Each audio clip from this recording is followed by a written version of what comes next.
SANDCAST, beach volleyball with Bourne and Travis Mewhirter Thursday night football edition because Emily Stockman's Broncos. That's right. Playing. Let's and go. Last time you were here, they won a pretty big one too, right? Super Bowl. Super Bowl? What Super Bowl was that? Oh, crap. I'm trying to remember. 50? Yeah. Okay. Might have been 50, yeah. Okay. She's a good luck charm. It's not. That's right. It's not the first one where they went and then they fumbled the first ball and then just it was a complete disaster after that, right? The year before, when they played the Seahawks, the first snap, they hiked it over Peyton's head or something. Safety or a touchdown in the first play? Yeah. And then they right. just got smashed. Yeah. That's one So of it wasn't that one. It's because you weren't here. No, yeah. I was overseas, so that one didn't count. And you guys are about to go overseas again. There's pretty much, have you spent, and Kelley Larsen, we're introducing you to. Hi. I feel like you guys have probably spent more time overseas than at home this year. I remember running into you in the Starbucks at Seattle, and you're like, yeah, we're going to be gone for 6 weeks. Yeah, So, yep. Well, see you a couple months. Yep, later. Yeah, so is like going overseas just like home for you guys at this point? LAX Yes. is our home. Yeah, I think we need a bedroom there. Yeah. Yeah. But it was a lot of travel this year. We were gone 6 or 7 weeks straight at one point, and then before and after that we would be at a tournament overseas, come back for maybe a week or a few days, and then back and forth. So ever since like May, I feel like we've been gone the majority of the time. That's crazy. Yeah. And when you go to map out that schedule, because I was watching you and Trevor do it, and you guys were pretty excited about it. I feel like people can take it two different ways. Where you can be like we get to see all these countries and go travel for volleyball, but on the other hand, you could probably look at it like, holy cow, I had to go all these countries. And, I'm never home. Well, the problem is we've been to all of them before. Yeah. So once you've been there already, you're right. like, oh, I know this. I know that this sucks, or I know that getting there sucks, or you know it's good, so you get a little excited about it, but then you're like, oh, I've been here 4 years in a row already. I'd like to see something else. Yeah. That's the negative way you can look at it, Yeah. which is really easy after a long season. Yeah. Well, when you guys look at it, what's kind of the mindset? That 6-week stint we went on, I was excited because I'd never been to Portugal or Tokyo, so we got to go to those two new places. Stad is one of my favorite tours or events on tour. Like that's a unanimous. Yeah. And Vienna's awesome. So I was pretty excited for the whole trip. Yeah. And Hamburg. I mean, world champs. Yeah. So. And good timing, I feel like, for you guys to go on that trip, because you just come off a really good finish in Warsaw, and then you won Seattle, and then you're back going with a lot of momentum too. I feel like that makes it a lot easier to get excited to go play another tournament, no matter how far away it is. For sure. Definitely. Yeah, I think that long, that 6-week stretch, I feel like most of the places we went to were pretty cool. We had Hamburg and Stad and Vienna. Those are all awesome events. And the Tokyo one. So I feel like that stretch, it was long, but it was cool places to get to go to. Yeah. Yeah. The beginning was a little rough. The whole... were you guys in China. Brazil? We were in Brazil. Brazil to China. That was a little rough. That was rough. And then where did we go from? Oh, and then to Czech. It was rough for me. By that time, I was struggling, but I agree that the end of the season was much more relaxed. It was better events, better travel, right, and everything kind of was a bit nicer. Yeah, except for the fact that it broke my hand. Oh man, there's that. But the travel was better. And I would say that you guys have probably had some time to relax, but you really haven't, because you went from you played Hawaii and then came back, and then you just got back from the Dominican, right? You took a bronze there, which congrats. Thank you. How was the NORCECA adventure? I know every place has a little bit of a unique surprise. Yeah. We actually played in this event last year, so we knew what we were getting into. Yeah. It's probably one of the better events. The courts are right there on the hotel property, so you just walk out your room and you're there, and it was hot. It was probably the hottest tournament we played in all year. Really? Yeah, 87% humidity, so it felt like 105, I think they said. Yeah. That's what we had in Bonaire. It was like the heat index was like 103 or 105. So they actually stopped matches. They played up to noon and then stopped matches from noon to 4 because they had lights. Wow. Of course, the first night that they had night matches, half the lights went out. So sounds about right. So I couldn't see anything. It's fine. It's just play all part on. of NORCECA. all part of the experience. The director was like, I'd rather you not be able to see than me have to be out in the heat. Oh my goodness. That makes sense. Yeah. Forget about the player safety. I need to make myself comfortable sitting here watching. It's going to be crazy to see that the Olympics is going to be that hot. It could be hotter or that hot. Mm-hmm. Not only for beach volleyball, but for all the sports. Yeah. It's going to be a big thing. And you already hear, we're on the inside a little bit, and we're hearing USA, like how much preparation they're doing. USA Volleyball, they're putting in a lot of time and energy to like preparing the athletes. Mm-hmm. Talking about doing satellite training camps in places where it's hotter and more humid, and these ice vests. They gave us ice vests. In Tokyo, which did you guys like it? Did you try it? I didn't try it. We did the slushy thing. Oh, the slushy was delicious. Yeah, that's fantastic. great. Sean Scott was on it.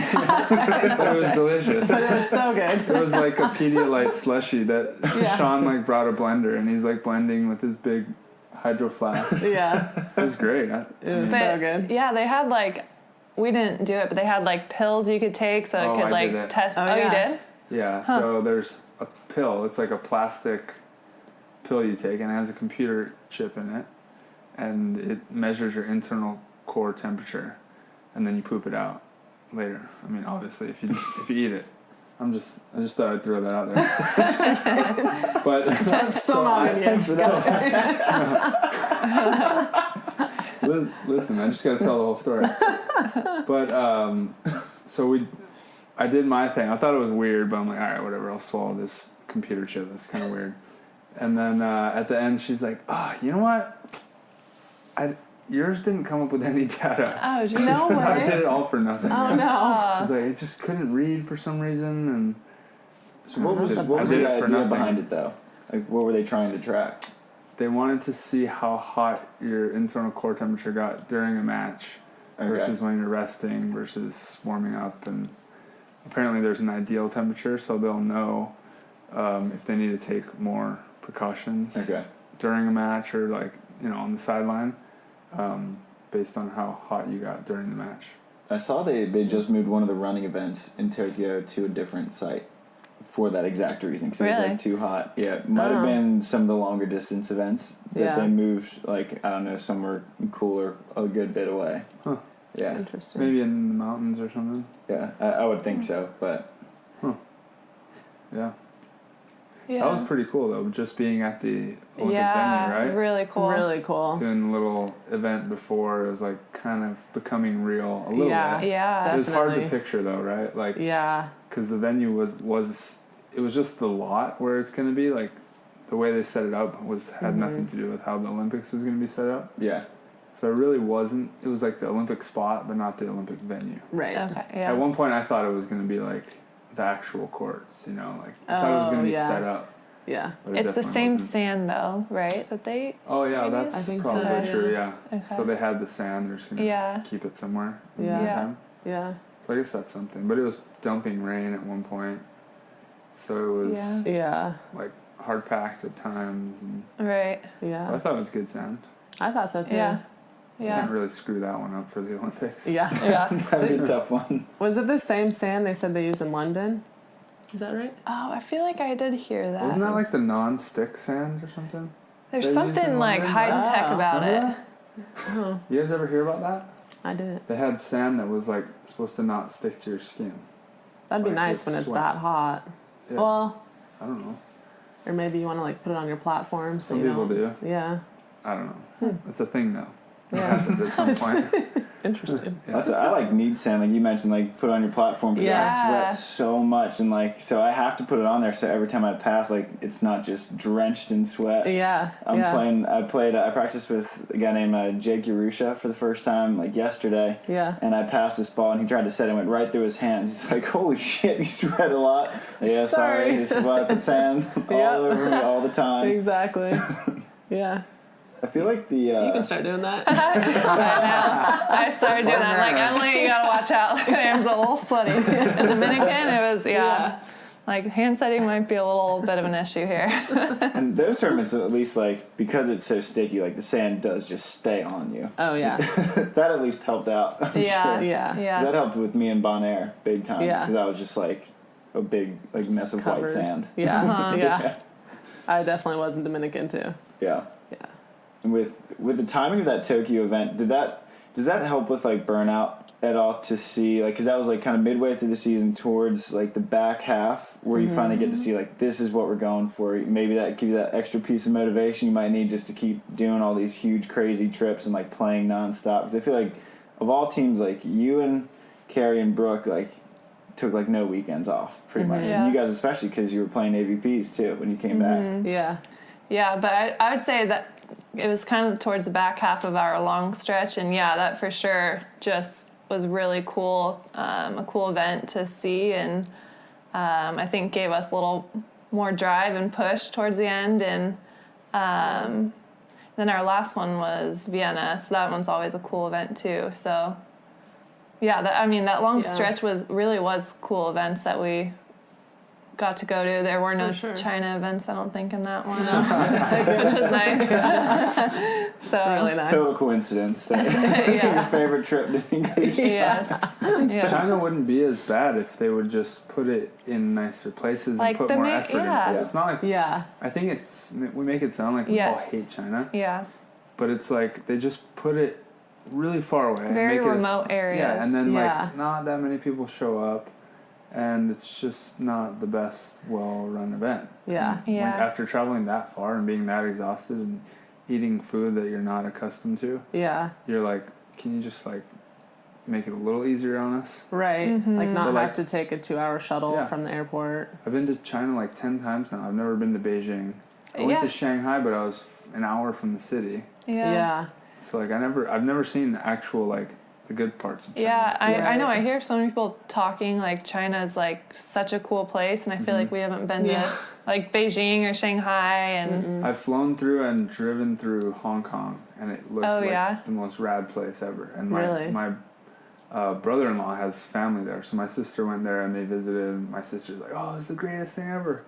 Like, I need to go on a China trip with you guys. Right. Mine suck. Seriously. Yeah. Maybe they'll figure it out. Yeah. They used to have Beijing, I think, but I think that might have been just because the Olympics was happening there. Oh, that's right. Yeah. And I mean, you did win there last year, like almost exactly a year ago. Oh yeah. Because Tri won Qingzhou last year, so the event that we're all about to fly to. Oh, yeah. Thanks, Travis. That was your first event back. Oh yeah. One of those. Yeah. There you go. Yeah, but it was tough. That was like one of the harder events because you fly there. You always have to fly into like a big city, and then you go to the small city, and then in Qingzhou it was a 2-hour bus ride after that, and that's what gets you. You're like, okay, hour more, get through this short flight. Yeah. I made it, and then you're like waiting for the bus. You're like, all right, this is brutal, and then you're like, how long is this bus ride? 2 hours, and then you hit traffic, or like there's always something. Yeah. You're like, I would have been good if I got there when I thought I was supposed to get there. Right. Yeah. The rest of it is when you're like, you lose it. And then the venue's a 45-minute bus ride to the hotel. No, Qingzhou. Like, awesome. Are you guys going? What is that, in a week? 2 weeks? Yeah, we leave not this coming Monday, the Monday after. Yeah, so just get ready for that one. Yeah. And the site is 30 minutes away from the... Okay. So, yeah. Yeah, so weird. A few bus rides back and forth all day. Yeah. Yeah. But we left some good American juju out there. So Okay, perfect. go pick that up. Yeah, we will. That Sounds good. There we go. What tournament number is this for you guys? Do you have a count? You know, we did count at one point. I think we had done how many? We did a certain amount in a row. Like I think it was like that's right 10, like back-to-back weekends. Jeez, with 10 in a row. Mm-hmm. I think that was our longest stretch, and then we had like a week off. But I don't know how many tournaments it was this year. Yeah. I don't either. I think I counted halfway through, but now I lost count. Whatever. It's not worth it. Yeah. I want to know how many hotel rooms we've had. Oh, yeah. Seriously. Some trips you're in like 4 hotel rooms. Yeah. Like on one trip. So it's probably like in the hundreds. Yeah. It's probably close because I remember looking at Reed Pretty, I think, put up an Instagram post and he had like exactly how many miles he traveled. I saw that. Like, how are you supposed to count that up? Especially like I know. I kind of I saw that and I was like, oh, that'd be cool to figure out how many miles we've gone this year. I don't know how you figure that out. I know how many qualifying miles. Yeah. It's way less than we actually traveled. Right? Exactly. Oh, disappointing. United. So disappointing. Yeah. And they're changing. It's depressing. I know. I just got the email. To make it worse. Yeah, I figured it was worse if they're changing it. Yeah. They change it every time. Like the qualifying dollar amount is used to be 10,000 when I started. Now it's what, 15? Yep. That's a significant amount of money just to get the same status. Adding 50%. It's a pretty big jump. Yeah. Dude, and they can do whatever they want because they're like, oh, you've already invested in all these miles and flights in us. Yeah. We just kind of have to keep going with it. Yeah. So frustrating. Have you guys hit 1K? Easy, probably, right? No. Oh, wait, what airline are you guys on? Well, tell me you're on what airline. We're United. Okay. Star Alliance, yeah.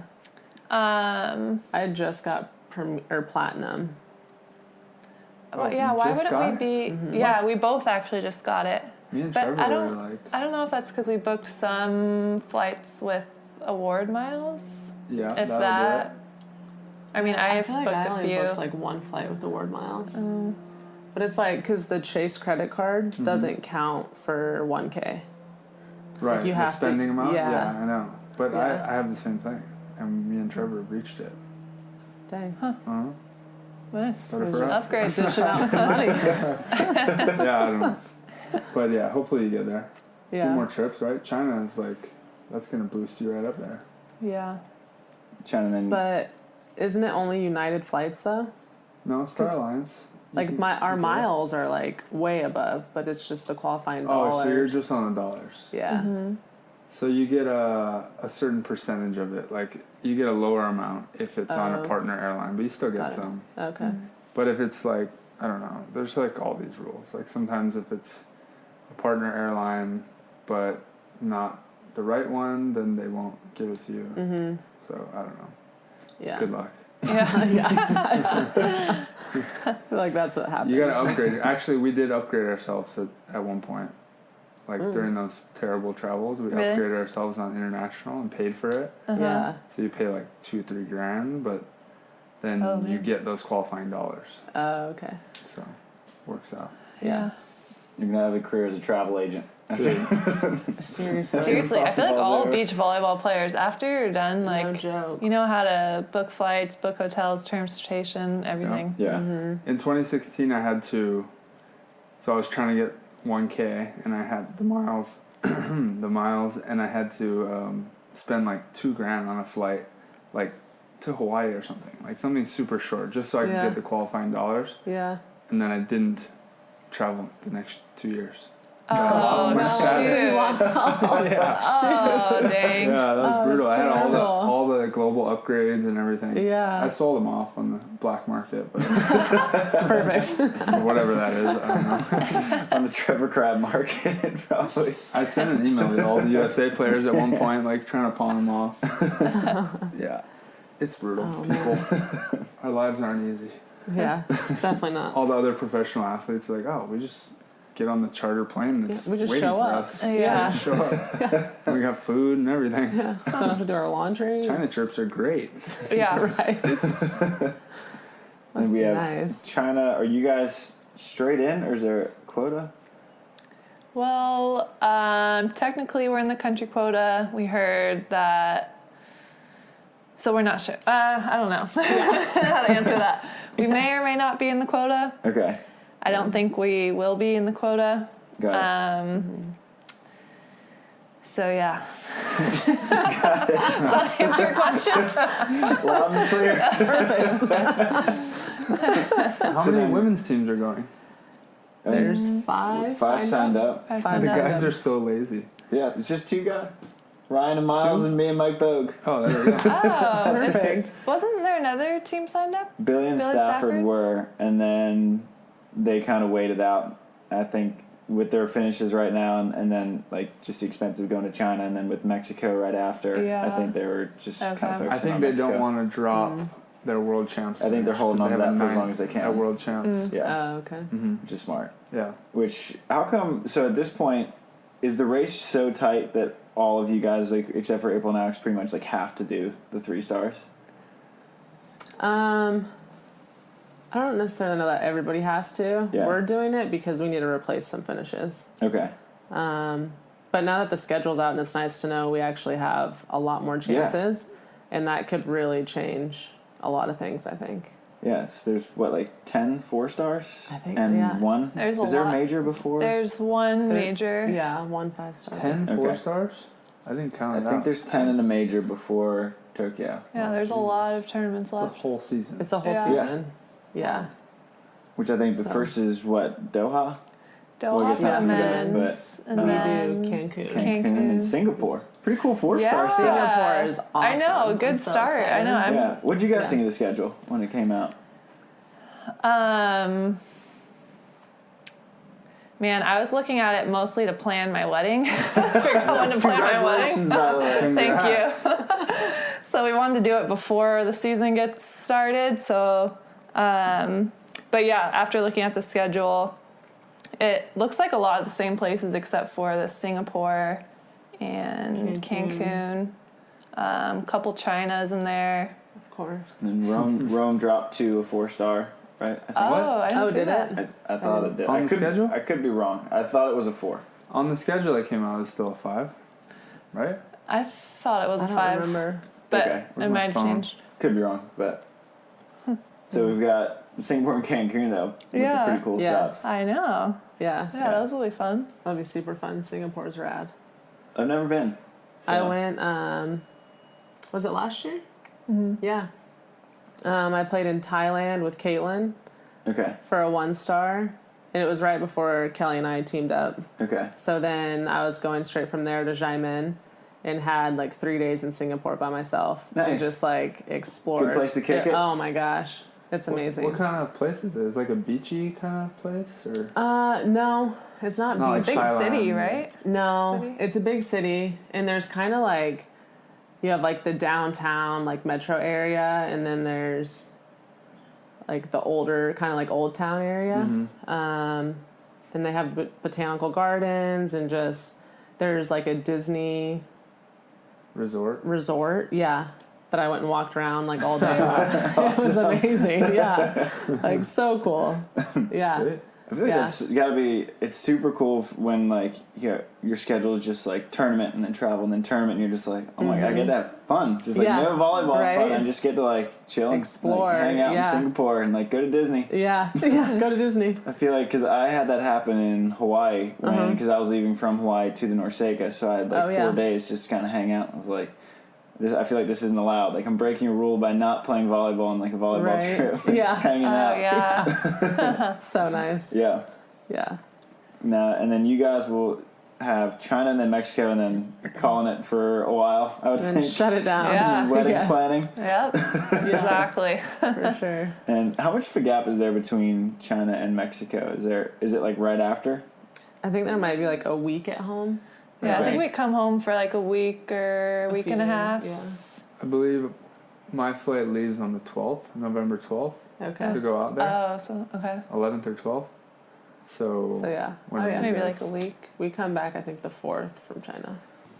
We're going to pause here for a quick break to hear from our sponsors. And as always, before we get to our sponsors, just want to give a shout out to all of you who are listening. We've been doing this for a little bit more than 2 years now, so cannot appreciate you guys more. If you, anytime you share it out with your friends, whenever you subscribe, whenever you download, whenever you listen, whenever you talk about it, or just come up to us at tournaments or whatever, reach out via Instagram, Facebook, email, whatever it may be.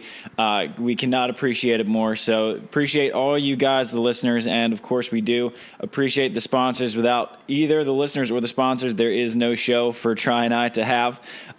So appreciate all of you guys. And the first sponsor, of course, goes to Wilson, who makes the best ball in the game, has always made the best ball in the game. And now that it's off season, it is definitely time to fill up on your new volleyballs. The new Wilson optics should be on sale to the general public in January. Until then, the old balls will be on discount pretty much everywhere you can find them. So if you're not picky about the type of Wilson ball you're playing, definitely load up on some older ones or wait till January. It'd be a great little belated Christmas present to whoever you need. So grab a new bag of balls at Wilson Volleyball. By far the best ball in the game, and I think you can ask pretty much any player. We've all played with the Moulton, we've played with the Mikasa, we've played with the Spalding. Wilson kicks all their butts, by far, easily. Now for sponsor number 2, the guys who keep Tri and I alive, at least our knees, Firefly Recovery. I wear these on the planes pretty much everywhere I go, so you can have some pretty gnarly travel days. Like I had a 27-hour one to a NORCECA and put on some Firefly Recoveries. I actually fell asleep with them on and woke up and my knees were feeling so good because it keeps the blood moving even though you are totally stagnant. So it just sends these little pulses of electricity to keep the blood moving, and you recover way faster. So when you get off the plane, it's not like you're totally stiff. You're way looser, and your travel time, like the amount of recovery you need after travel, reduces dramatically because you have the Firefly Recovery on.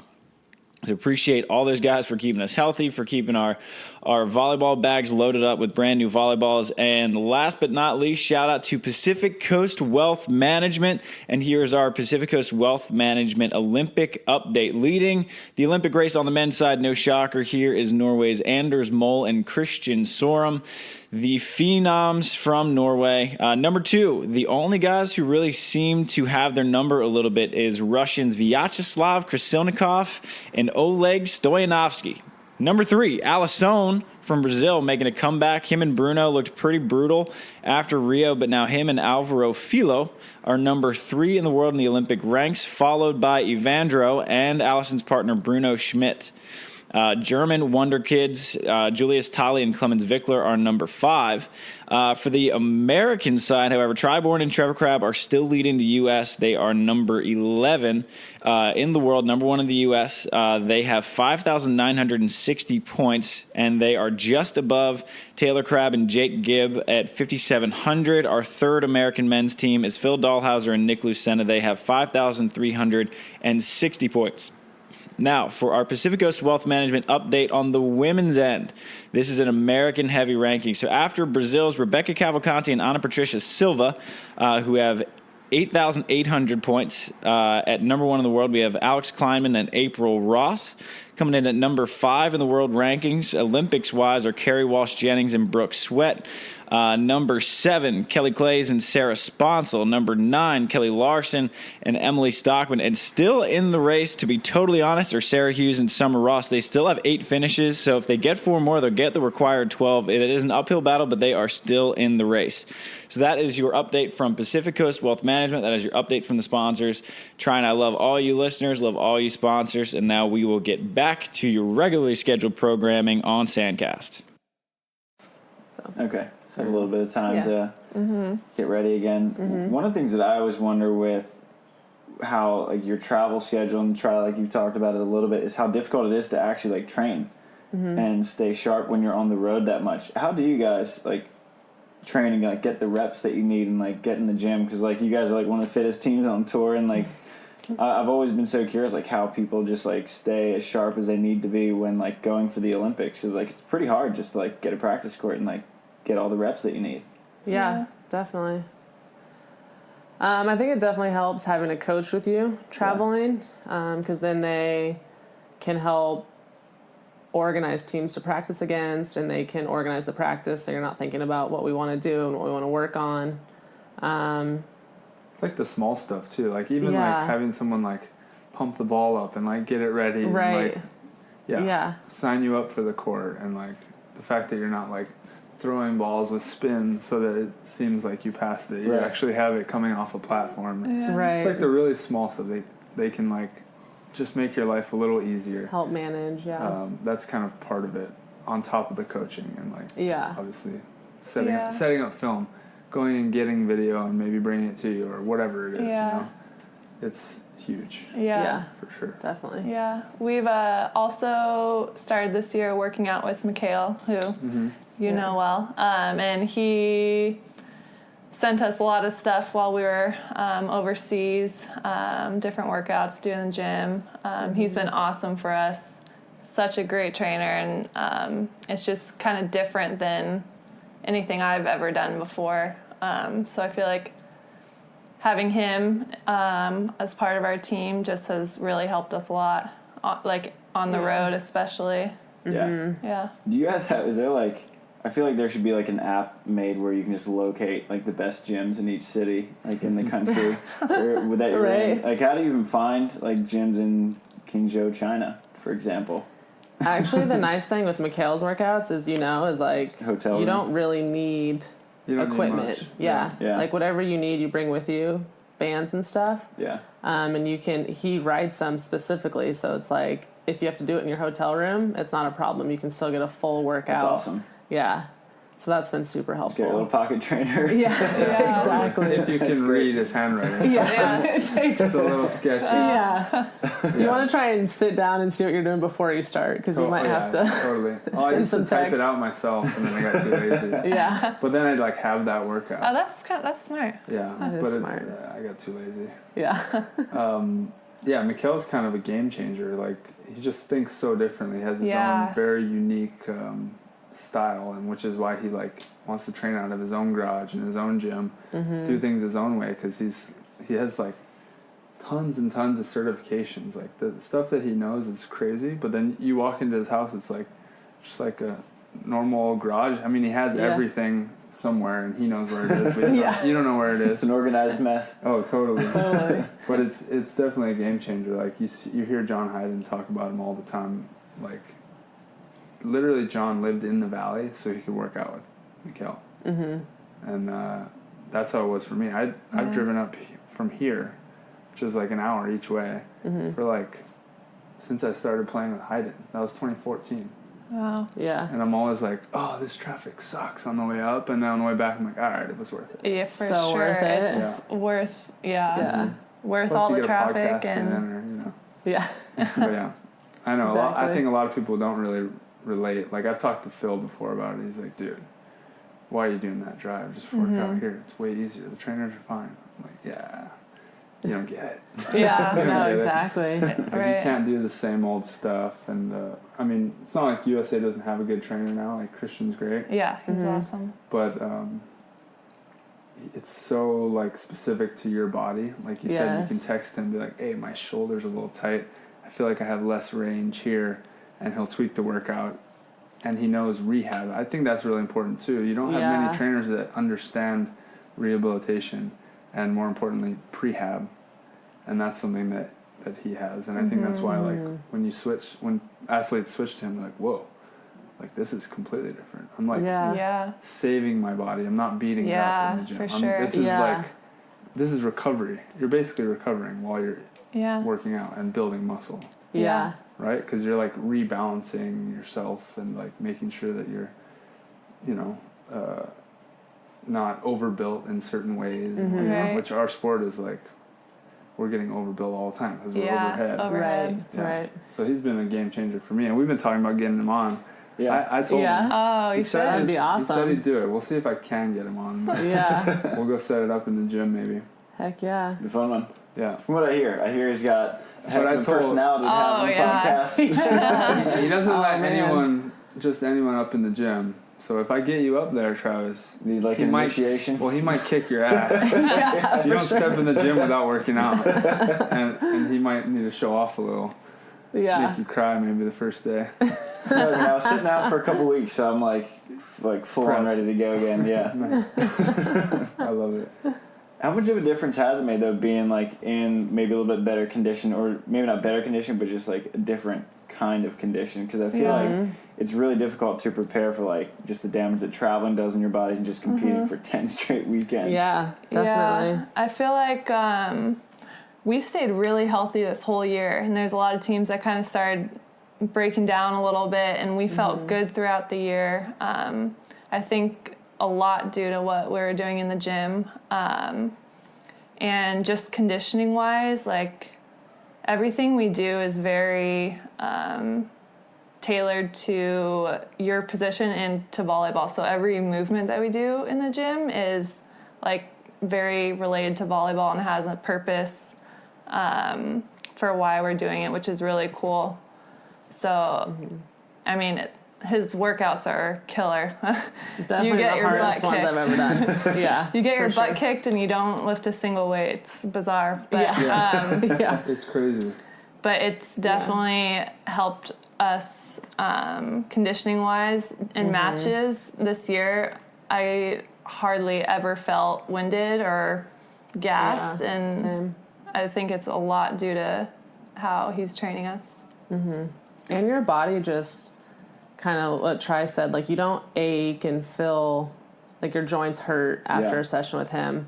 Like you get off an airplane and you're like, I can't wait to go move around and do one of his workouts because it just makes you feel good after. Just like freeze you up. Yeah.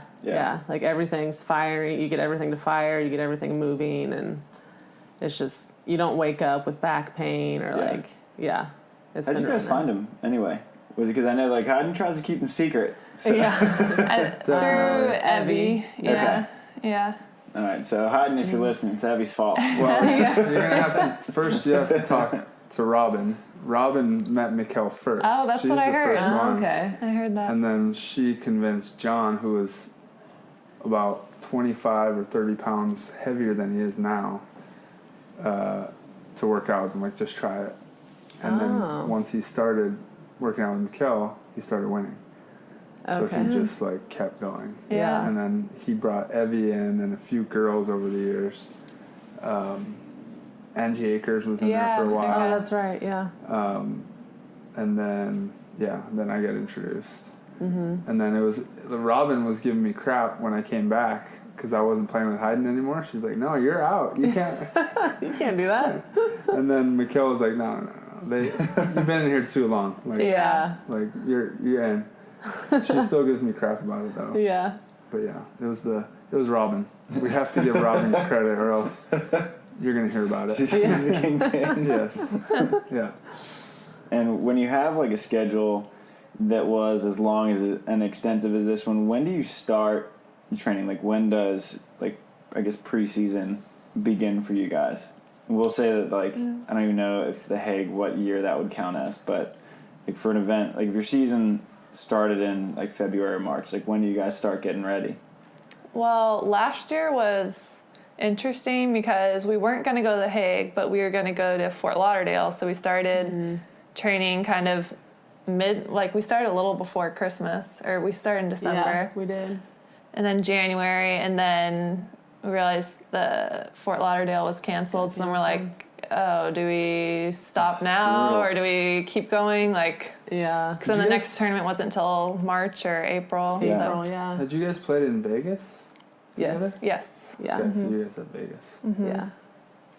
Nice. But yeah, we haven't really talked about off-season or preseason much yet. So by the time Mexico's finished, it's like almost when you started training last time. It's crazy. It's so crazy. Yeah. We're like the Brazilians now, just year round. Yeah. Somewhat, yeah. Don't stop. I'm glad the Hague doesn't exist though. Oh, so glad. Because we'd all feel very obligated to go. We would all be going. Yeah. For sure. Yeah. And that just is like That brutal, just right in the sounds middle miserable. of off-season. Yeah. Right. Even with say the schedule was as it was with I think 10 4-stars in a major before Tokyo, like would everyone still go to the Hague with that many? Really? Yeah. Most teams would go, Yeah. It's just like another opportunity. And to be honest, like what I've realized, like after going through last quad, it's not really about like you want to be consistent on the World Tour to keep your rank. Right. But like when you're dropping finishes, it's more about getting one good finish. So like you got to show up. If you get 25th, whatever, it doesn't matter. You're not going to use it. Mm-hmm. You're trying to get like those good finishes. Yeah. You know? So like more opportunities. Even if you're, I don't know, you have to like weigh it out because it's like, are you going to have more opportunities to get that one good finish? Because I'd rather have one good finish than two okay finishes at this point. Mm-hmm. Right? So the more events you go to, the more chance you have to get that one good finish. Mm-hmm. Yeah. But you could look at it either way. Like you're burning yourself out. Right. I didn't know if like at this point, because you guys like both like have enough finishes like for the Olympic race by far. Like you're good with your 12, I think. And nobody's I didn't know. good with their well, like you have finishes. them at least. Like it's not like it's going to be a scramble to get to 12. Like I didn't know how much. But we knew everyone knows they're going to get 12 with how many events there is. Yeah. I think it's an interesting thing too with Olympic qualification is, but for like tournament entries, it's still 4 out of 6. So you're like, like, do you want to hold on to this finish, but then you still want to get a good finish for the Olympic run? So that's been kind of a weird.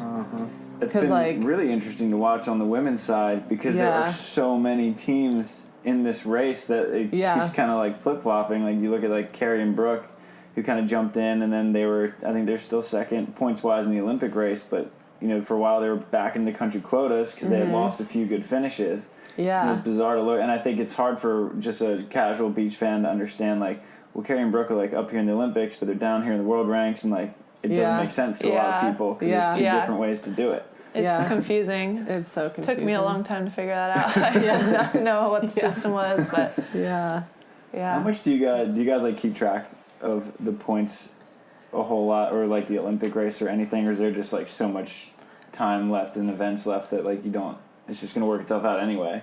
So yeah, I feel like at one point I was, but now I'm just like, it's a lot to think about. And I kind of just try not to think about where everyone else is right now and just kind of focus on us. And like we can't control how everyone else does, but we can control how we do. So I think that's been my kind of mindset, and just knowing that we're going to have to go to pretty much every event and do our best in every event and see what happens. Yeah. With like a lot of sports, you know, like say swimming or running or like even like the NBA or any kind of playoff system, like you kind of try to like peak at a certain time. Is there any sense of that with the way, just how long, and there's no like real like championship unless it's the Olympics. So like, do you like, there's really no like trying to peak in mid-season, is there, or is it just like sustaining a decently high level? I mean, I definitely think it's beneficial to sit down at the beginning of the season and say, here's the like there's not many 5 stars, so it's like you want to peak at all those 5-star events, because I think it's very unrealistic to say you're going to be peaking at your highest level for 6 months straight. You know, like that's impossible to do. So I think it is important to pick out certain tournaments that you're like, okay, like obviously you want to go and win every tournament, but like these are the ones where mentally, emotionally, physically, we want to be at our best so we can get a good finish. Yeah. That's a lot to sustain for just mentally. Like physically is one thing, but I feel like mentally too, just to stay engaged for that long is probably a pretty big task. Definitely. Yeah, for sure. Being in Olympic qualification for a year and a half is mentally very draining. Yeah. Absolutely. I haven't played in the FIVB outside of Olympic qualification since 2015. Oh, that's nuts. Yeah. Oh, interesting. My first tournament back was the first Olympic qualification event. Which was what, China? China, yeah. Oh, okay. Actually, technically World Tour Finals after the Olympics in 2016 I played. So besides that. But point being, it's super draining. Because I remember in 2016 being like, oh man, I'm just like glad this is over, like, and I can just play and not be in friggin' Olympic qualification anymore. And then got one whole event right back into it was a good one too. But no, it's super draining. I don't know what the right strategy is mentally. Like it pops in randomly. I'll be thinking about it and like can't get it out of my head. The whole Olympic race thing. I'm like, I'm like a freaking year out from this thing. Like, why is this in my head rather than like Mexico, which is like coming up, and it's the only event. Like, there's really nothing else in my power that I can do. All I can do is get ready for Mexico. Yet I'll still like lie there and be like, freaking Olympics, I gotta do this. Or, like, whatever. I'm just thinking about it. And it's crazy. I mean, I've already went through one quad, and it's no easier this time. Maybe a little bit, but it's no joke. And I feel like just jumping straight into that schedule too is a test of like, you know, you guys have to see each other like, you know, more than you saw Emily, more than you saw Bill this year. Oh, for sure. It's a test of friendships too. So like, when you go like picking an Olympic partner like for this race, like what did the conversations look like when you guys were sitting down and saying, all right, like we might want to do this? Like, how do you figure out like who is a person that you want to just be on the road with and basically live out of airports with for 2 years? I'd say for, like, to start, it's what are your goals? You know, like our mindset. I mean, I knew her work ethic was already incredible. You know, anytime I was in the gym, she was there, and I just knew that she was working hard. But then to sit down and be like, okay, our goals all align. That was huge for me, definitely. I think the same thing. I think we were both had international was a priority over domestic tours, and our goal was to represent the USA at the Olympics, and so that was a big thing for us. And I think we complement each other really well. Like, we're both super independent, can do our own thing on the road, and we get along great, so that's been really nice. I feel like a personality mesh is like one of the most underrated aspects of a partnership, because people just look at like on paper, you know, you like you block well, you defend well, like you set well, you hit well, like works out perfect. But I feel like that ability to just get along and just be independent, do your own thing, and like still really like each other in a hotel room in, you know, China or Poland or wherever it may be, it's like super important. I think, I mean, luckily it's been super easy for us so far. I think it's just a bonus that we're both really easygoing, independent. Like, she loves to go on walks. I love to find coffee shops, so we do different stuff. But I would say we typically eat every meal together, and there's just stuff we do. You can walk to the restaurants together. It's perfect. It's really cute. Walking and coffee is pretty easy overseas or in Europe. Exactly. Just go like 3 feet. 3 steps. Because like that was like not really much of a decision for you, because like you grew up with Trevor. Actually, it was though. Like, I mean, I thought I was lucky in the beginning to get picked up by him. Like, it was good timing. Like, he was, him and Mayer weren't doing so well. But I mean, all my points were gone pretty much, and I had some injury points, but they were like super watered down. So I probably had like whatever. Didn't have much points, and he picked me up. So I was kind of just surprised, like, oh yes, I have someone that's pulling me up at least, you know, in the beginning. And then we did well, because I wasn't planning on playing with Trevor. I was like, this doesn't make sense. We're 2 blockers. It'll be fun, but like, I don't think that this is necessarily sustainable. So then at the end of the year, I was like rethinking it. But we did so well together, and I was like, I had a ton of fun, which is way more of a priority now that I had to sit out and like, I need to have fun out there. And then I realized, you know, we get to split block, and not many teams get to do that. And so it was about having fun, but also like, you really have to know that this person can play at the level that you want to go. It's one thing to set goals, like you guys said, but like to actually believe that you can play at that level, and like, I need to see that Trevor could do it. Not that I knew he was a better player than most people thought, but like, he proved it with the, you know, China and Vegas, and then that actually changed my mind, because before I didn't think we were gonna do it. I didn't think it made sense. But yeah, like you guys were saying earlier, like setting goals, you have to be on board, or else it's just going to drive you crazy, right? If your partner doesn't want what you want. How did that kind of turn around for you guys, though? Or not turn around, because you guys set goals to be Olympic team, but like that's one of those things that's like, you don't know if you can do it unless you like get there. And then at some point this year, you guys started winning. You started climbing the rank. You were like, you're in that position. Now you guys are in that position to really do it. Do you guys feel like your mindset has changed at all, or like, did you really think and know that you guys were going to be where you're at now? Because you guys surpassed a lot of people's expectations this year, I think. Do you think you surpassed your own as much, or you guys kind of knew where you were at? I think going to be. For me, I think I knew where we were at, and I knew our potential.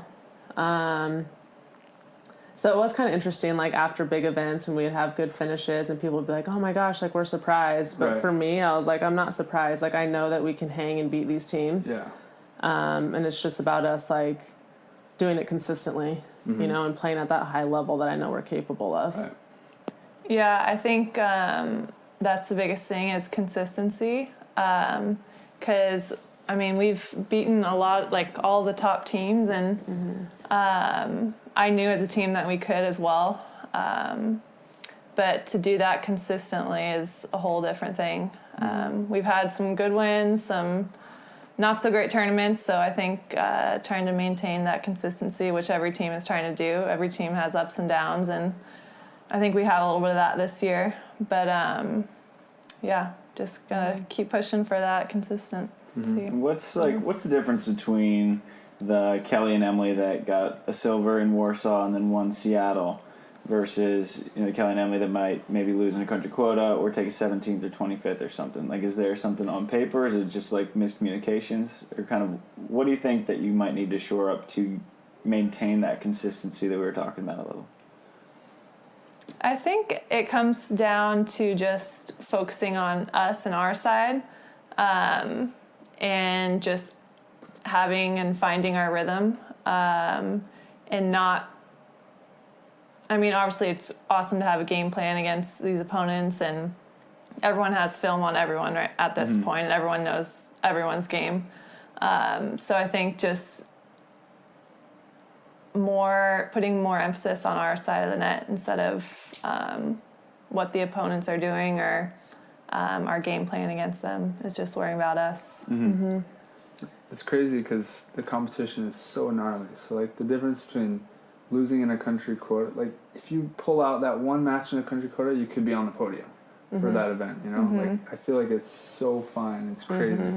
I mean, like, yeah, like there's a lot of teams winning tournaments out of qualifiers or country quotas sometimes. Yeah. The Americans have done it a few times because we're so deep. Our best finish, we were in the country quota and won a tight 3-setter in the country quota, and then we ended up winning silver. So went through country quota and qualifier. And sometimes that's like you get early matches in, so I feel like you find your rhythm pretty early. Yeah. While other people, like you go through the country quota and the qualifier, and then you hit the main draw, and they're like, oh, it's their first game, and we're like, 2 to 3 matches in already. Yeah, I think that can be I think that could be a big advantage too. Going through the qualifier, going through the country quota, and already having those matches under your belt before you even start the main draw, I think has helped us in some of the tournaments. I think. I don't think I really want to be there right now. At the same time, you don't want to be there. It's nice to be just straight in the main draw. High risk training heading into the event. You guys played in Warsaw. You were in the country quota and then qualifier. It was like 100 degrees. Like that match where I was dying, and they were giving us hot water. Or like, did you guys get any cold water that tournament? Gosh. As the rounds went on, maybe?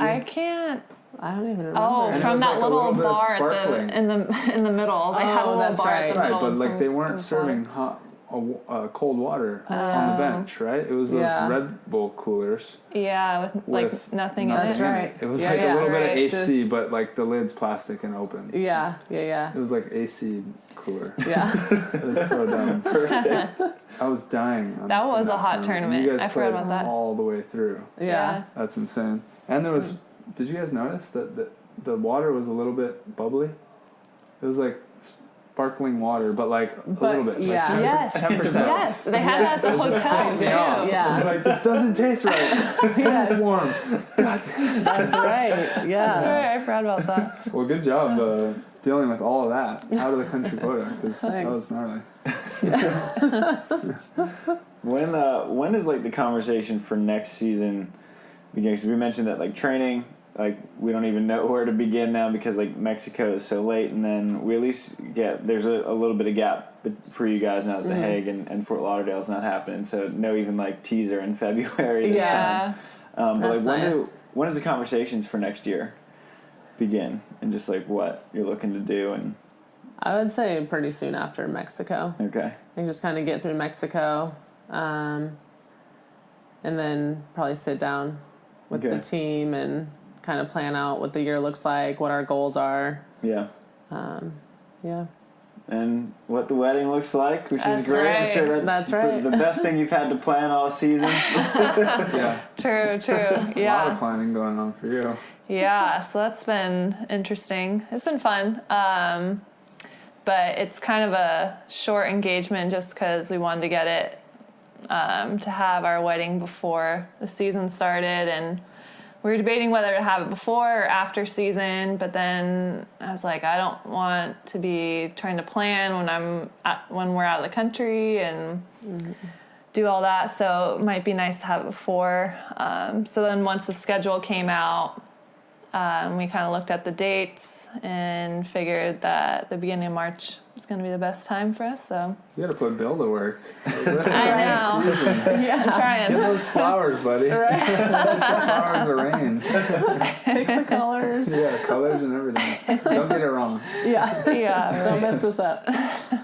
That's awesome, though. Congrats. I'm sure that was Thank a you. super fun surprise in Chicago. Oh my gosh, yeah, it was. I would have never guessed that he would propose right before a match or during a tournament. That kind of blew my mind. He's a very focused, I was going to say, I was like, that's like the most anti-Bill thing. for Just sure. Super surprised. I think that's why it surprised me the most. I'm like, are you doing this right now? You're playing like in 20 minutes. But Oh, it was right before his match? yeah, it was Yeah. right he before win? his match. No, on Stadium. Unfortunately, no.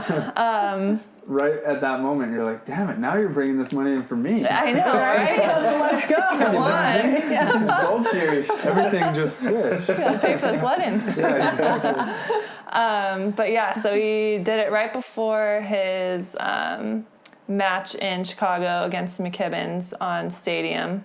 And actually, Mark called me out to center court. I was just standing like right, kind of, I think I was, right behind the like banners on center court.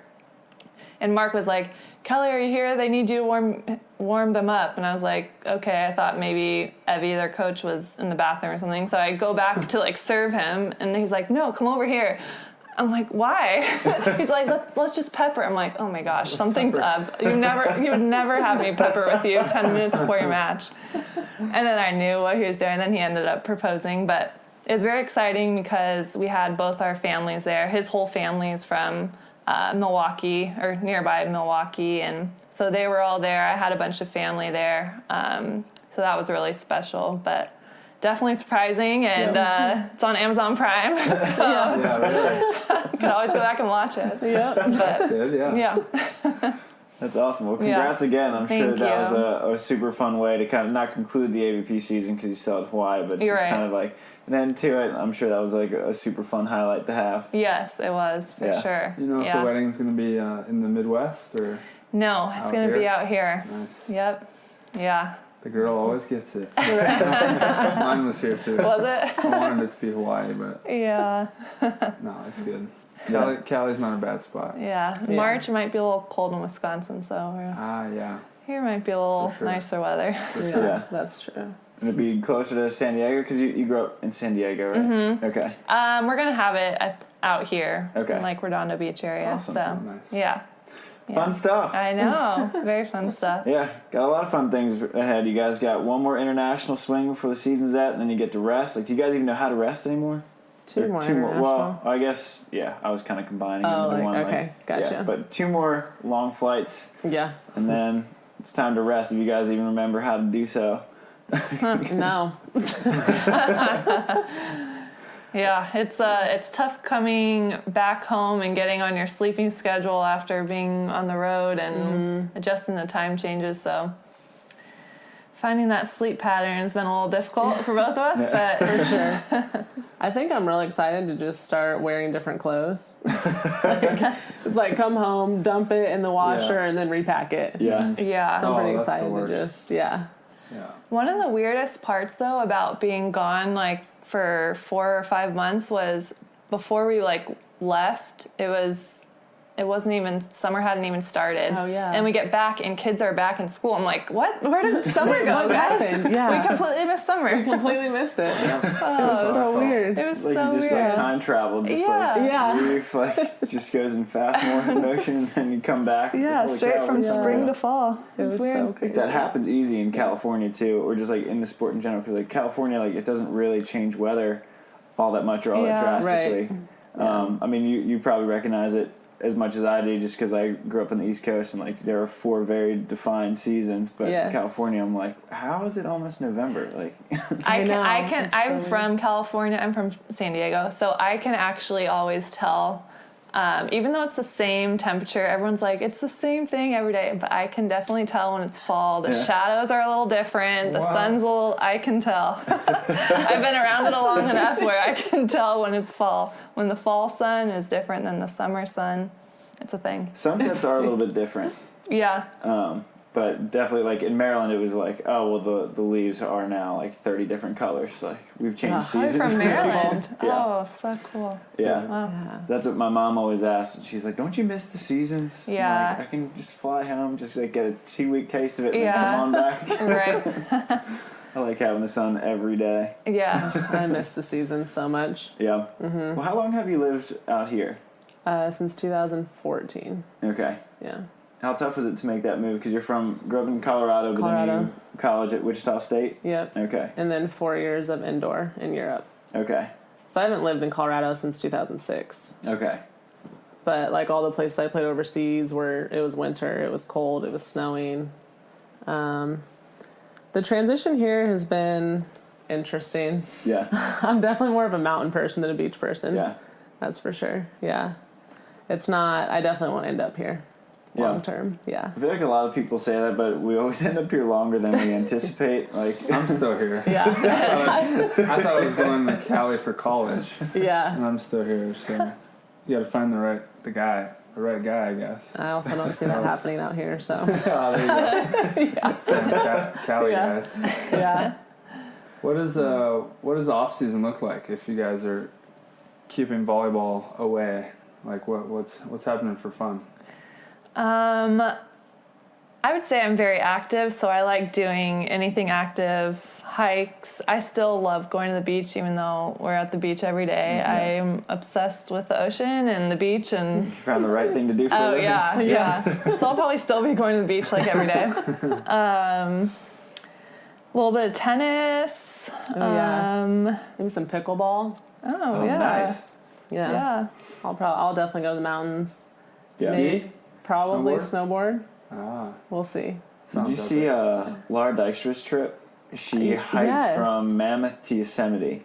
Amazing. Which was like the coolest thing ever. I talked to her on the phone today. She was like, yeah, me and my dad just kind of do something like that every year. Yeah, she hikes. She does some cool hikes with her dad. Yeah. They've hiked some crazy trails, and it's like that's she so just cool. calls off season is trekking season for I love that. for Laura. That's really cool. Yeah, that is cool. So if you ever need someone to go to the mountains with you, perfect. that's your partner right there. Yeah, I love it.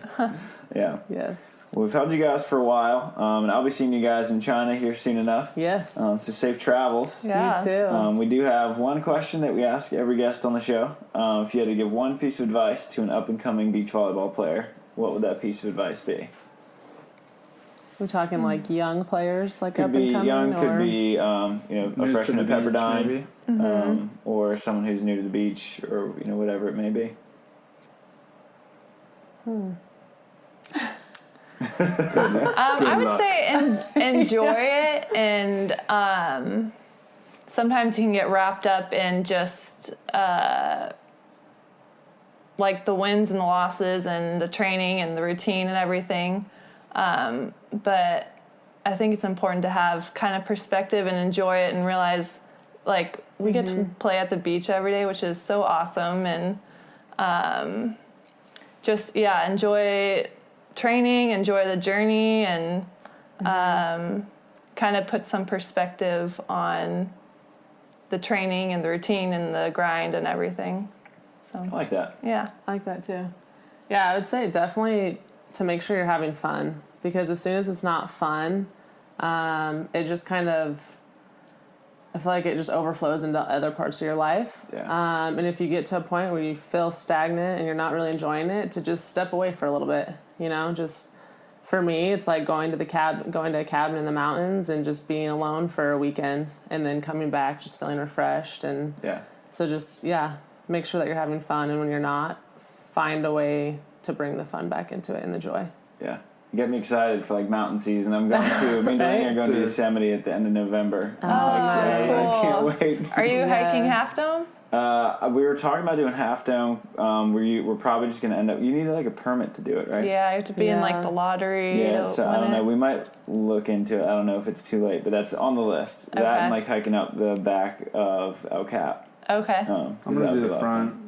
Have you seen Free Solo? No so good. Oh my gosh. Holy cow. I saw it enough time to think I got the hand move down for that one move. Just like holding on by your nails. Yeah. Yeah, that wasn't gnarly. I watched that on a plane ride and was just like in awe. Like sweating. Like, yeah. If you like that one, you'd probably like Dawnwall. So it's like same thing. It's a guy doing El Cap. He's not free soloing it, but so he's climbing up a part of it that had never been climbed. It's just like completely flat, pretty much, and it takes him like 5 years to do it, pretty much. Really? Dawnwall. Mm-hmm. Wow. Yeah. Like, I'll have to he kept going back and forth. So he would he go was on the wall for 5 years. Just stuck. People do crazy stuff. Camping out. Right.